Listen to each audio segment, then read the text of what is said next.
오늘은 왕 앞에서는 용기라는 제목으로 느헤미야서 2장 말씀을 나누려고 합니다. 먼저 전장인 1장의 내용을 여러분 한번 잘 떠올려 보시기 바랍니다. 지난주에 살펴봤는데요, 전장인 1장에 어떤 내용이 나옵니까? 느헤미야가 고향 예루살렘의 소식을 듣죠. 예루살렘의 소식이 어떠했습니까? 성읍이 회파되고 성벽이 무너졌다는 소식입니다. 참으로 참담한 이야기이고, 이로 인해서 동족인 이스라엘 백성들이 큰 곤란을 겪었다는 소식을 듣는 것이죠. 당시 이스라엘 백성들은 70년 만에 포로 귀환을 했습니다. 바벨론 그 땅에서, 포로된 땅에서 예루살렘, 다시금 고향으로 돌아온 것이죠.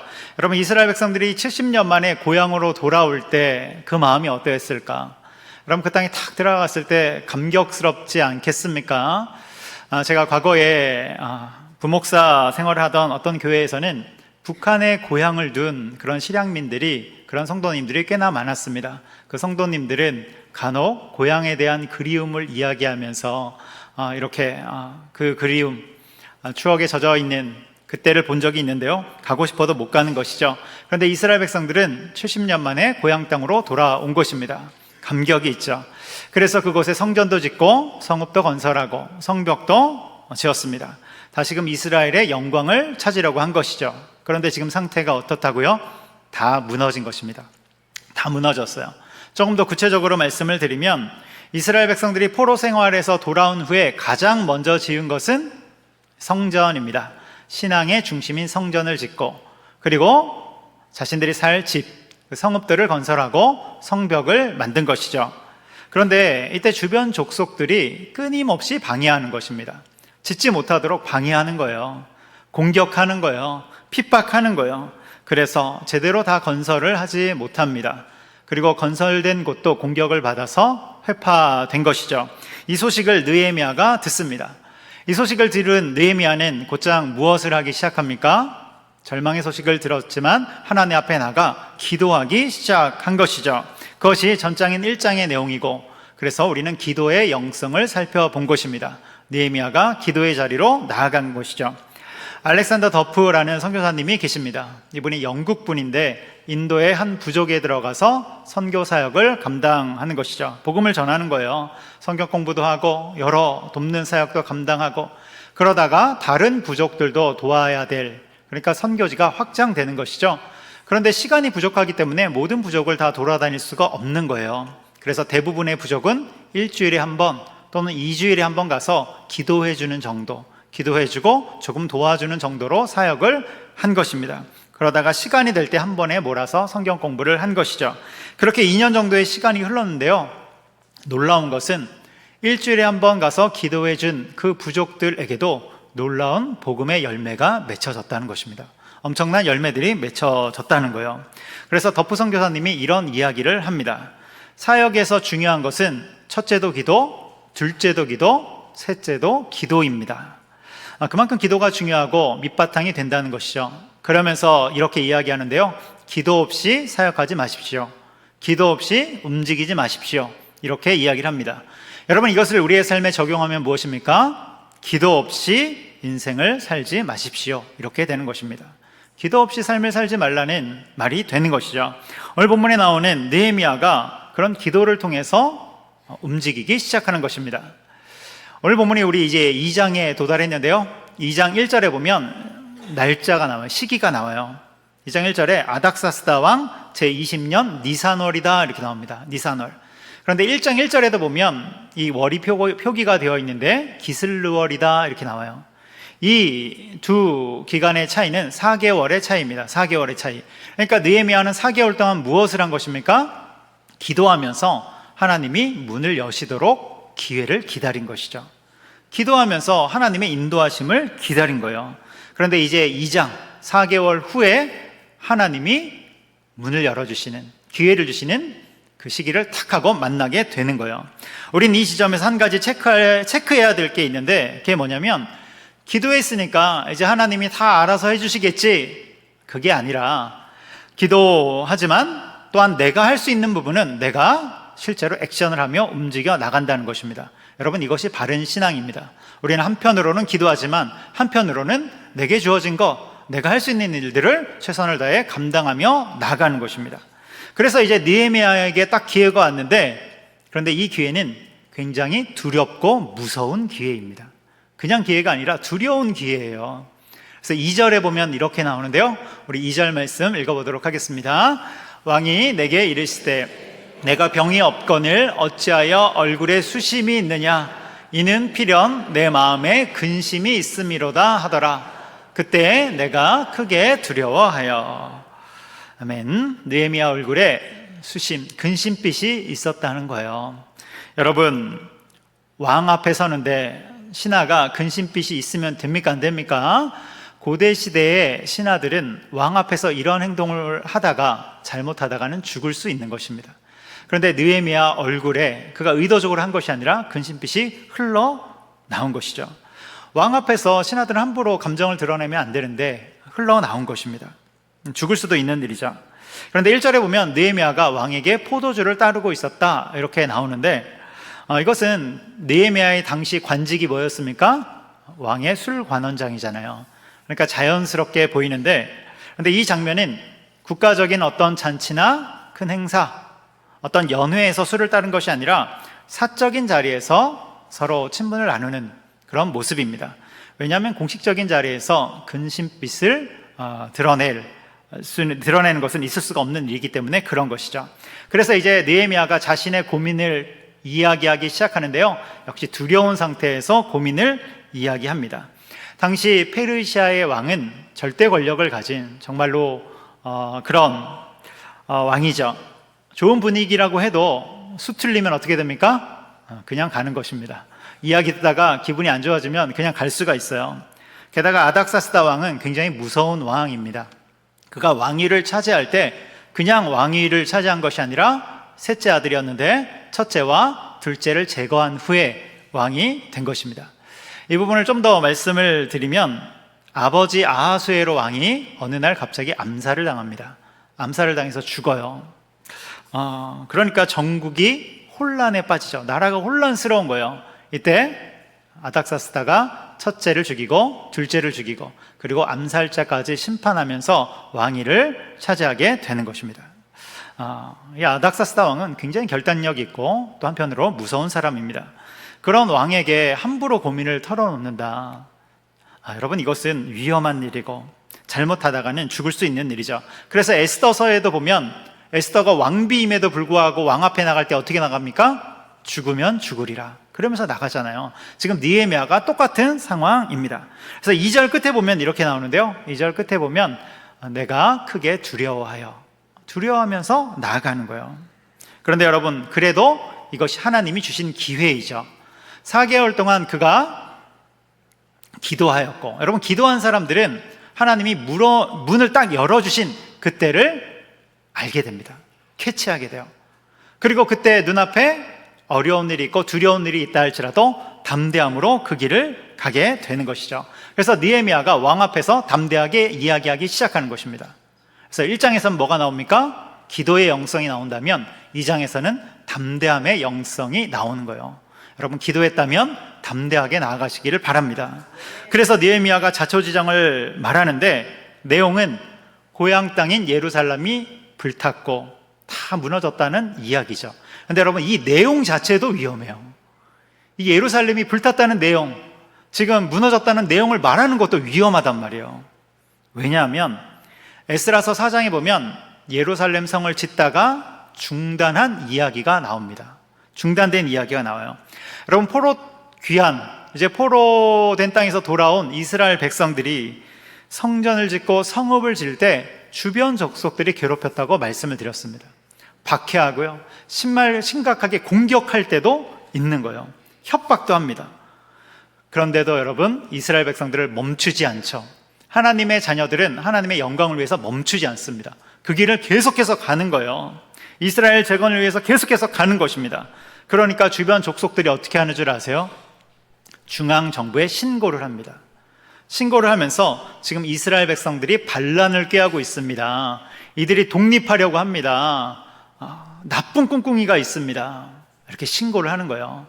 당시 페르시아 대제국이잖아요. 영토가 워낙 넓기 때문에 이 통제력이 약한 지역이 있단 말이에요. 이 통제력이 약한 지역에서는 밀란이 꽤나 일어났습니다. 반란이 꽤나 일어났단 말이에요. 이것을 이용해서 지금 대적자들, 주변 족속들이 중앙정부에 신고를 한 것입니다. 이 보고가 올라오자 모든 공사가 다 스톱됐어요. 다 스톱시켰어요. 여러분, 이 결제 서류에 사인한 사람이 누군 줄 아십니까? 지금 느헤미야 앞에 있는 아닥사스다 왕이에요. 그 왕이 이 모든 공사를 중단시켜 놓은 것입니다. 그러니까 지금 느헤미야가 하는 이야기는 엄청난 이야기인 거예요. 너무나도 두려운 이야기입니다. 잘못 이야기하면 그냥 한 방에 갈 수 있는 그런 이야기가 되는 거예요. 이것이 2장의 내용이죠. 그런데 여러분, 성경을 읽는 우리는 알고 있습니다. 무엇을 압니까? 이것이 하나님이 주신 기회이고 담대하게 한 발을 떼야 될 시점임을 우리는 알고 있는 것이죠. 여러분, 기도하는 사람은 그 순간을 포착하게 된다니까요. 아, 하나님 지금 문을 여셨구나. 내가 발걸음을 떼야 되는 순간이구나. 이것을 알게 된다니까요. 그래서 왕 앞에 이제 담대하게 말을 합니다. 그런데 2장을 읽어보면 느헤미야 입에서 예루살렘이라는 단어는 안 나옵니다. 그래서 예루살렘이라는 말을 찾아볼 수 없어요. 지혜롭게 이야기하는 것이죠. 그 대신 3절과 5절에 보면 조상들의 묘실이라는 그 말을 써요. 이 조상들의 묘실은 아닥사스다 왕이 좋아하는 단어이고, 그리고 고대시대 왕들이 꽤나 흥미를 갖는 그런 말이기 때문에 지혜롭게 이 말을 사용하는 것입니다. 그러자 이제 왕이 무엇을 도와줄까 이렇게 묻습니다. 느헤미야는 그 자리에서 일목요연하게 프리젠테이션을 하는 것이죠.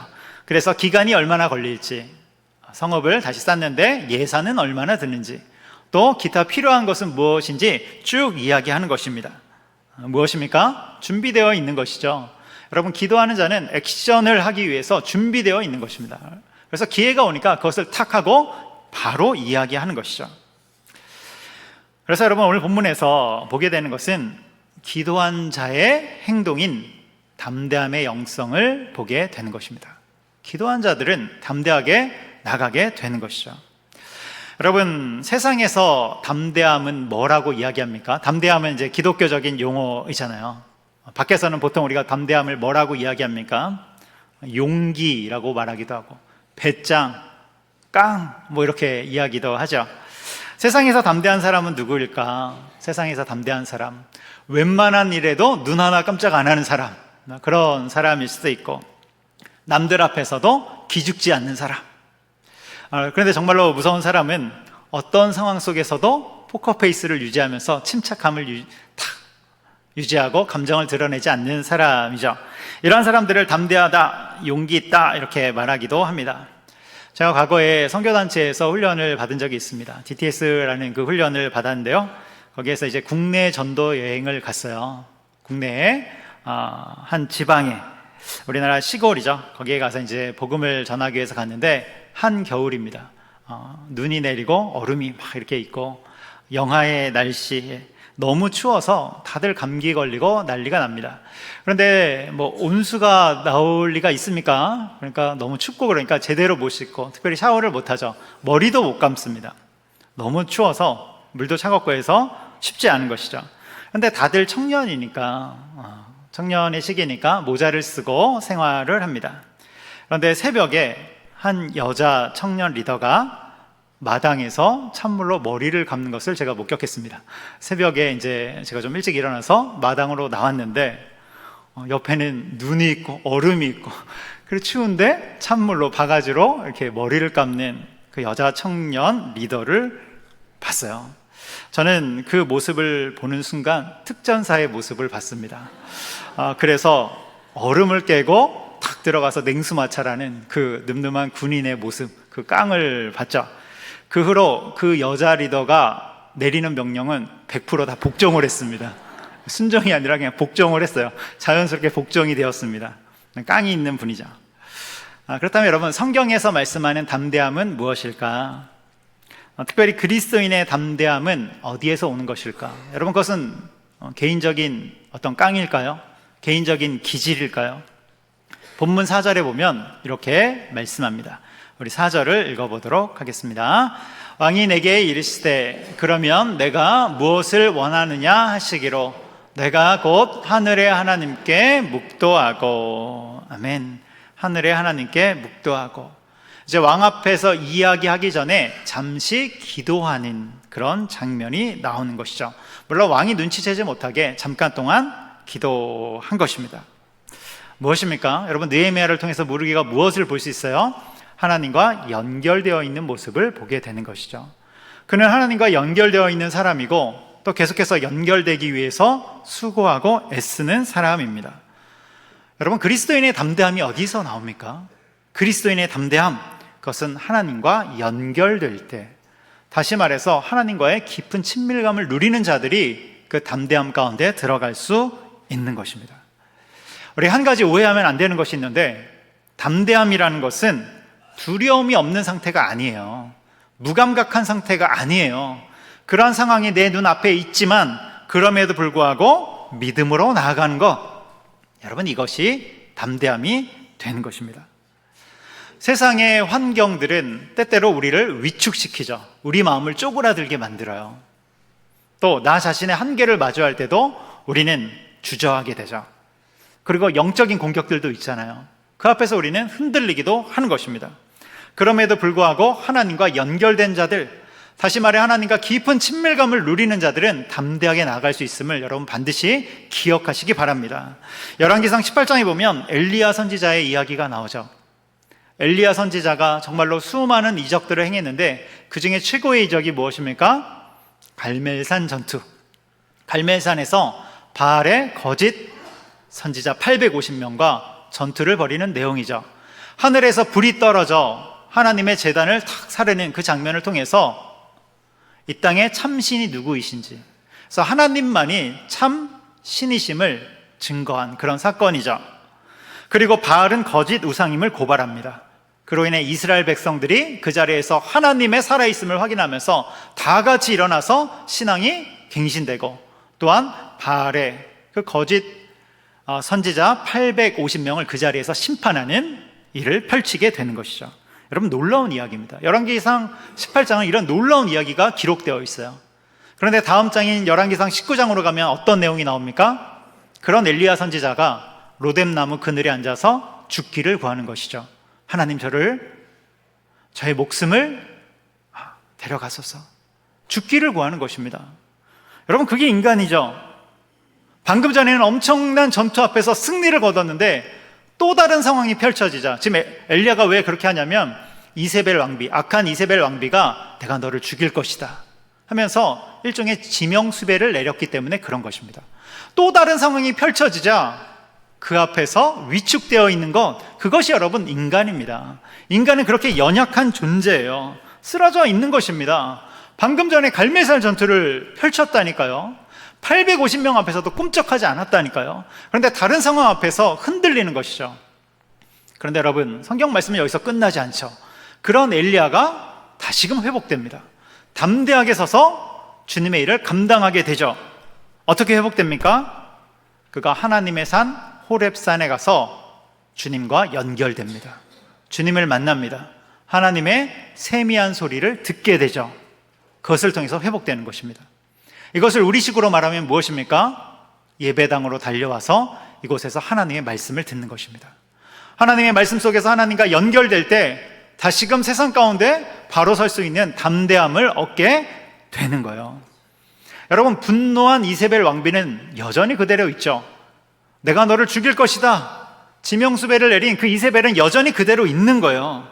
그런데 하나님과의 그 친밀감 속에, 그 교제와 연결됨 속에 있는 자들은 다시금 힘을 얻고 회복을 얻어서 담대하게 나갈 수 있음을 여러분 믿으시기 바랍니다.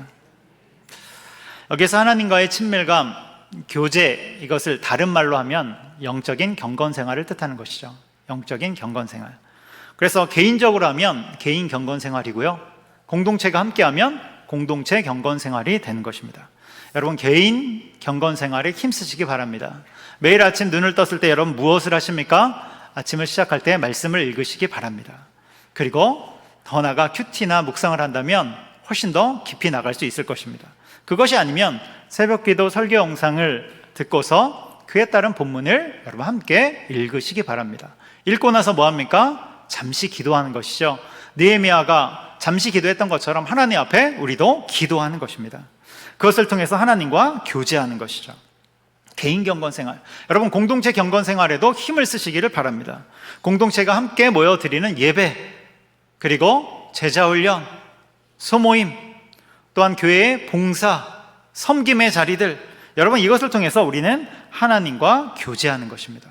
그리고 이런 교제는 하나님과의 깊은 친밀감으로 이끌고, 그런 깊은 친밀감은 우리를 바른 길을 걷는 그 힘을 제공해주고, 두려운 상황 속에서도 담대하게 갈 수 있는 그 힘을 제공해 주는 것입니다. 그런 회복을 주시는 것입니다. 여러분 이유가 무엇입니까? 하나님과 교제하기 시작할 때, 깊은 친밀감 가운데 들어갈 때, 하나님이 여전히 나를 붙잡고 계시는구나, 여전히 나와 함께 하시는구나, 이 진리를 다시금 확인하기 때문에 그런 것입니다. 여러분 우리는 자꾸 까먹어요. 어떤 상황이 딱 하고 탁 튀어나오면 하나님이 나와 함께 계시고 나를 붙잡고 계시고 그 상황을 붙잡고 계시다는 것을 자꾸 까먹는단 말이에요. 그런데 하나님과 연결되기 시작할 때 다시금 그 진리를 확인하게 되는 것입니다. 깨닫게 되는 거예요. 여러분 앞에는 어떤 문제들이 있습니까? 우리 청소년 자녀를 둔 부모분들이라면 이제 수능 시험이 다가오죠. 우리 수험생들 수시와 정시의 입시를 앞두고 있습니다. 여러분 좋은 대학이 인생의 성공이라고 우리가 그렇게 꼭 말할 수 있습니까? 저는 우리 교회학교 학생들을 위해서 기도할 때 뭐라고 기도하냐면, 하나님을 아는 백성이 되게 하여 주옵소서, 이렇게 기도합니다. 하나님을 아는 백성. 여러분 하나님을 알고 하나님과 교제할 줄 아는 백성들은 어떠한 상황 가운데서도 담대하게 승리하는 줄 믿으시기 바랍니다. 우리의 인생 가운데는 여러 상황이 펼쳐지고 흔들릴 수 있는 상황들이 늘 눈앞에 있지만, 하나님을 아는 백성, 하나님과 깊은 친밀감 가운데 들어갈 줄 아는 자들은 반드시 승리하게 되는 것입니다. 또 어떤 문제들이 있습니까? 우리 취업의 문제들, 또 결혼의 문제들, 늘 우리 앞에 문제들이 있죠. 또 세상의 불의함들, 세상의 불합리함들. 여러분 세상은 불의하고 불합리한 것들이 늘 우리 눈앞에 있는 것이죠. 그때 우리를 무력하게 만들지 않습니까? 그러한 무력함들 속에서 우리는 어떻게 다시금 일어나게 됩니까?